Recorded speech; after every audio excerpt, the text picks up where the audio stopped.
Hello students, welcome to our classes. तो आज का हमारा टॉपिक है cell organelles. Now what are cell organelles?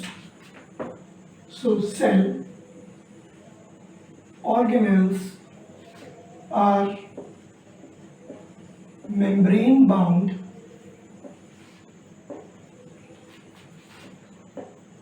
organized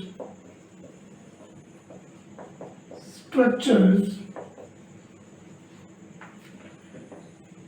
that are found embedded in cells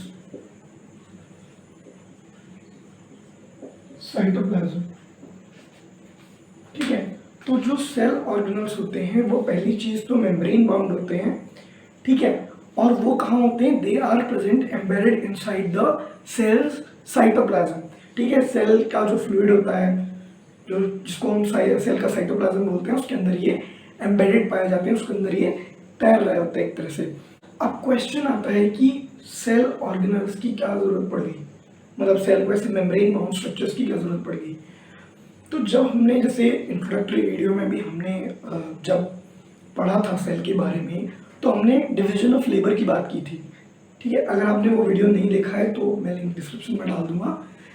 generally भी cell के अंदर डिवीजन ऑफ लेबर होता है, क्योंकि एक सेल के अंदर कई सारे फंक्शन होते हैं, जैसे एटीपी सिंथेसिस, ठीक है, फिर फूड का सिंथेसिस, फिर डाइजेशन, फिर आपका ट्रांसपोर्ट, हर चीज का। ठीक है, तो ये सारे फंक्शंस एक ही सेल को परफॉर्म करने हैं, तो जिससे कि एक फंक्शन दूसरे के साथ इंटरैक्ट ना करे, मतलब इंटरमिंगल ना हो जाए, सेल उनको कंपार्टमेंटलाइज कर देती है in the form of organelles. मतलब उसके चारों तरफ एक मेम्ब्रेन बना देती है, जिससे वो पर्टिकुलर फंक्शन एक पर्टिकुलर एरिया में एक पर्टिकुलर ऑर्गन, मतलब एक ऑर्गन बोल सकते हैं, उसके अंदर ही परफॉर्म होगा। और उस ऑर्गेनल के अंदर वैसी कंडीशंस होंगी दैट विल मेक श्योर कि वो प्रोसेस इजी गोइंग रहे। ठीक है, तो इसीलिए सेल को ऑर्गेनल्स की जरूरत पड़ती है, जिससे एक भी फंक्शन जो है वो दूसरे फंक्शंस के साथ इंटरमिंगल ना कर जाए, हर एक फंक्शन को प्रॉपर उसकी कंडीशंस मिले।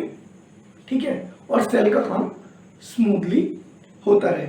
ये तो हमारा हो गया कि सेल को ऑर्गेनल्स की जरूरत क्यों होती है। अब जो सेल ऑर्गेनल्स होते हैं वो दो तरह के होते हैं, नॉन ऑटोनॉमस और एक होते हैं सेमी ऑटोनॉमस। ठीक है, अब वही इजी हमारा फंडा जी टर्म ब्रेक करने का। नॉन ऑटोनॉमस, नॉन मतलब नहीं करेंगे, ऑटोनॉमस मतलब automatic function.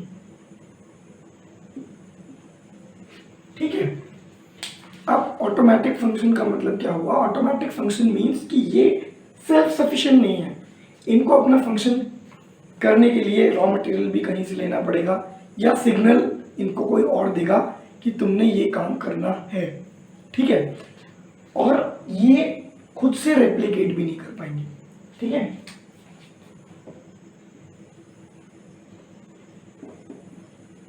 Can not replicate on their own. और दूसरा, work in coordination with other organelles. ठीक है, ये सेल्फ सफिशिएंट नहीं होते, मतलब इनको बिजनेस पार्टनर्स चाहिए होते हैं। ठीक है, ये चाहें कि मैं अकेले अपना बिजनेस कर लूँ, ये नहीं कर पाते। ये बोलते हैं कि मेरे को दो तीन बंदों के साथ मिलके काम करना है, कि एक डिपार्टमेंट मैं हैंडल कर लूँगा, दूसरा कोई और कर लेगा, तीसरा कोई और कर लेगा। ठीक है, दैट मीन्स हमारे नॉन ऑटोनोमस ऑर्गेनल्स होते हैं, उनके एग्जाम्पल्स आते हैं, जैसे हो गया हमारा एंडोप्लाज्मिक रेटिकुलम,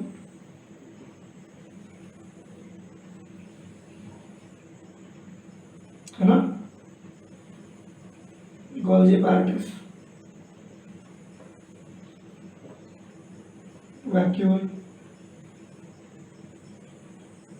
फिर आ गया हमारा लाइसोसोम। ठीक है, तो ये कुछ एग्जांपल्स हैं किसके, नॉन ऑटोनॉमस ऑर्गन्स के, मतलब जो कि खुद रेप्लिकेट नहीं होते हैं और दूसरे ऑर्गेनल्स के साथ कोऑर्डिनेशन में काम करते हैं। और सेल ऑर्गेनल्स, अब हम बात करते हैं सेमी ऑटोनॉमस ऑर्गेनल्स के बारे में। तो देखिए, सेमी का मतलब होता है हाफ, ठीक है, और ऑटोनॉमस जैसे मैंने आपको बताया कि ऑटोमेटिक फंक्शन। तो ये टर्म बता रहा है हमें कि ये अपने आधे फंक्शंस तो इंडिपेंडेंटली कर सकता है, या आधे नहीं तो कुछ फंक्शंस ये इंडिपेंडेंटली कर सकता है, और कुछ फंक्शंस के लिए ये बाकी ऑर्गेनल्स के ऊपर डिपेंडेंट रहेगा। ठीक है, for example they can replicate on their own. जैसे यहाँ था कि नॉन ऑटोनॉमस ऑर्गेनल्स खुद रेप्लिकेट नहीं कर सकते थे, but here they replicate on their own।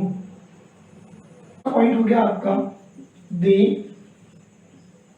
do not work in coordination with other organelles। ठीक है, जैसे पिछले में हमने एग्जांपल दिया था कि भाई ये जो है ये बिजनेसमैन को अपने पर इतना कॉन्फिडेंस नहीं है तो ये 3-4 को साथ लेके चलता है।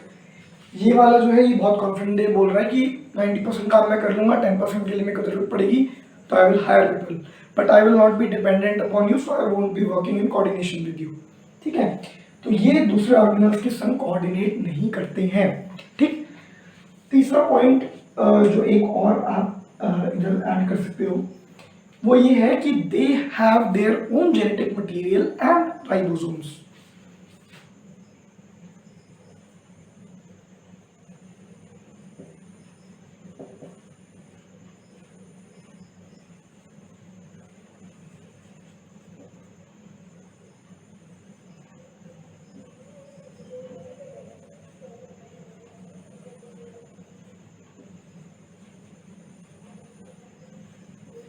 ठीक है, they have their own genetic material and ribosomes. इनके पास अपना अलग डीएनए होता है, अपने अलग राइबोसोम्स होते हैं जो प्रोटीन सिंथेसिस कर सकते हैं, वो इसके अंदर ही प्रेजेंट होते हैं, मतलब सेमी ऑटोनॉमस ऑर्गेनल्स के अंदर।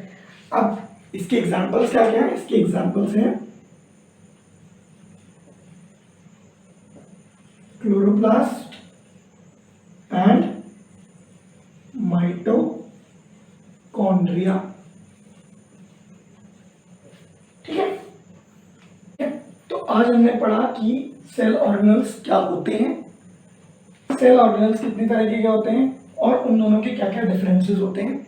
ठीक है, फंक्शन हर सेल ऑर्गेनल का अलग अलग होता है, तो वो जब हम इंडिविजुअली एक एक सेल ऑर्गेनल को एक वीडियो में पढ़ेंगे।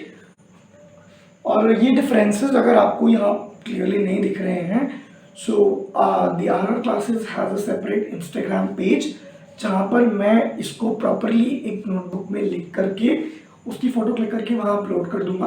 If you want to write those differences you can go and follow our page, or I'll give the link in the description and the first comment. Okay, so that was it for this video।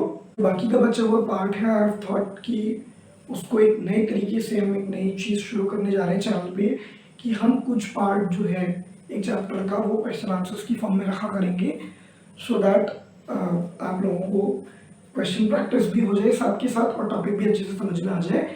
तो बाकी का part जो है वो हम question answers की form में हमारी सेकेंड वीडियो में देखेंगे। और अगर आप चाहते हैं कि वो क्वेश्चन आपको रिटन में भी चाहिए तो हमारे RR क्लासेस का एक इंस्टाग्राम पेज भी है, आप उसको जाकर के फॉलो कर सकते हैं। वहाँ आपको मैक्सिमम इम्पॉर्टेंट क्वेश्चन के आंसर्स रिटन में मिलेंगे। अगर आपको लगता है कि कोई ऐसा क्वेश्चन है जो आपको इम्पोर्टेंट लग रहा है, उसका आंसर वहाँ नहीं है, तो आप मेरे को डायरेक्ट मैसेज करके वो क्वेश्चन सेंड कर सकते हैं। I will try and upload that answer as soon as possible. So that's it for today's video. Thanks for watching the video and see you in my next video.